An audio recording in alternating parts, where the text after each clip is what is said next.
좀 얘기해야 돼요. 진짜 제가 사람들 보면 왜 그렇게 속마음을 말을 안 하는지 모르겠어.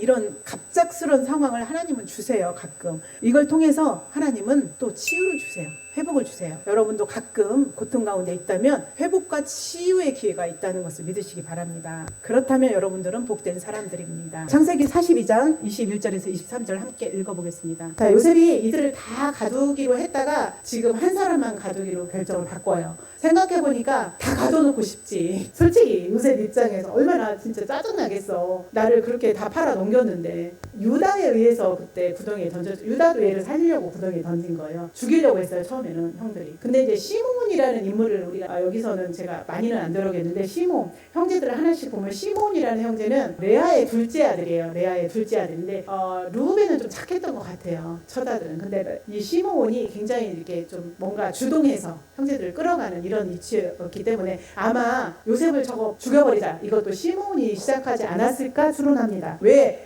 요셉을 시몬이 끌어냈을까를 생각을 해봤을 때 제가 자료를 찾아보니까 그런 얘기도 있었어요. 그런 해석도 있답니다. 그래서 형들에게 이제 형들이 죄책감을 드러내고 나서 어쩌면 형들은 20년 동안 요셉이 죽은 걸로 했잖아요. 아버지한테 가서 죽었다고 지금 옷을 갖다 주고 죽은 걸로 아버지는 알고 있기 때문에 집안에서 요셉 얘기를 꺼내지 않았을 거예요. 그러나 살려주세요 요셉은 그랬을 거고, 그 이미지는 이 형들에게 남아있다가 이 순간 나온 거예요. 24절을 제가 다시 볼게요. 요셉이 그들을 떠나가서 울고 다시 돌아와서 그들과 말하다가 그들 중에서 시몬을 끌어내서 그들의 눈앞에서 결박하고, 요셉이 그들을 떠나가서 울어요. 요셉이 형들 앞에서 울지 않습니다. 그동안 얼어붙었던 감정이 이제 녹아지는 거죠. 눈물이 나오죠. 특히 형들이 자기의 잘못을 얘기하는 순간 자기끼리 막 잘못을 얘기하잖아. 이게 뭐야, 우리 왜 그때 죄를 지었어. 그 말을 해석하자면 모든 형제가 그때 우리가 바보짓을 했어, 우리 죄 벌 받나 봐. 이게 요셉인 것도 모르고 지금 요셉인 걸 몰라요. 모르는데 지금 이들이 그렇게 생각을 하는 거예요. 그 이야기를 들으면서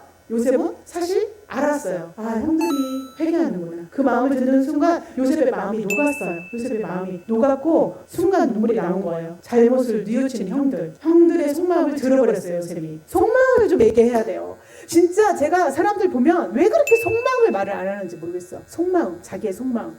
미안하다, 그때 내가 참 너한테 잘못했다, 이 말을 못해요. 하라고 알려줘도 못해. 어른들, 특히 나이 많으신 70대 80대 어른들은 하라고 말해줘도 못해요. 참 안 됐어요, 그 말을 못하니까. 그 말을 해주면 이 말 이렇게 해봐 하면 좋은데 못해요, 알려줘도. 근데 여러분들이 혹시라도 여러분들도 모르게 미안한 게 있다면 그 나이 어린 동생이나 나이 어린 아들, 딸에게 미안하다 이렇게 해주세요. 미안하다, 내가 몰랐다, 그때 얘기해주세요. 되게 도움이 됩니다. 되게 서로 관계에 도움이 돼요. 관계에. 그래서 이 요셉은 자기 마음의 그 고통이 형들이 말하는 순간 공감을 받는, 내 고통이 공감하는 느낌이야, 사과받는 것 같아, 이렇게 된 거예요. 그래서 그 억압하고 살았던 그 감정이, 이렇게 눌러놨던 감정이 확 방출되면서 눈물로 나오는 거죠. 여러분들은 언제 우세요? 자, 이제 우리 울을 때 눈물이 나오잖아요. 심리학에서는 눈물에 대해서 의미를 많이 부여를 해요. 그리고 그 눈물에는 눈물을 언어라고 보고 있어요. 언어라고. 너무나 말을 해야 되는데 못해서 똘똘 뭉친 것들이 눈물로 나오는 거죠. 프로이트는 눈물을 억압된 감정이 배출된다 이렇게 봤고요.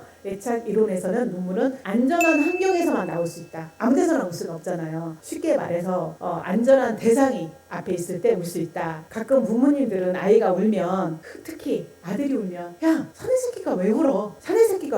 울지 마. 이렇게 해서 감정을 억압시켜요. 옛날에 많이 그랬어요. 왜 남자는 강하다고 생각하죠? 여러분, 여기 있는 남자 여러분 강하십니까? 절대 안 그렇습니다. 정답이에요. 남자는 강하잖아요. 누가 강해요? 남자는 강한 척해요.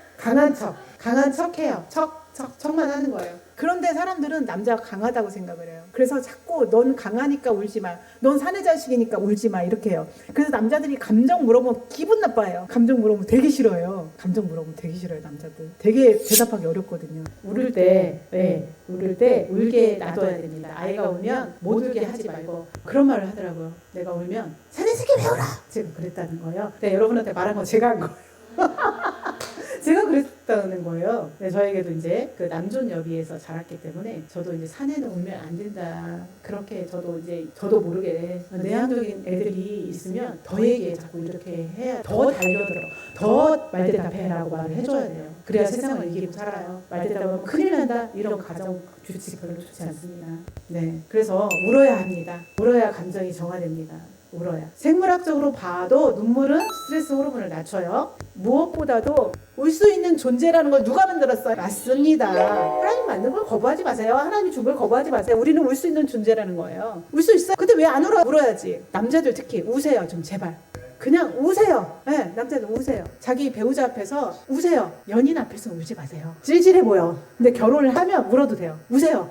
울어야 그걸 알아요. 안 울면 몰라요. 강한 척 버티다가 인생 끝나는 거예요. 끝나는 거예요. 울어도 됩니다. 괜찮아요. 눈물은 부끄러움이 아니에요. 눈물을 배척할 건가요, 앞으로? 아니요. 눈물은 회복의 시작입니다. 또 눈물은 정서 접촉의 기회가 되고 다시 관계가 회복돼요. 눈물로 인해서 진정성이 열려요. 진짜 감정을 가족끼리, 배우자끼리, 부모 자녀 관계 말할 수 있어요. 그러면 가족 체계가 변할 수 있죠. 자, 형들이 자기 죄를 드디어 인정했습니다. 이 가족은 이제 가짜 화목이 아니라 진짜 화목을 가져갈 수 있죠. 여러분들 회복을 위해서 우세요. 그리고 하나님 앞에서 우세요. 만약에 누가 내 울음을 받아줄 사람이 없으면 하나님 앞에서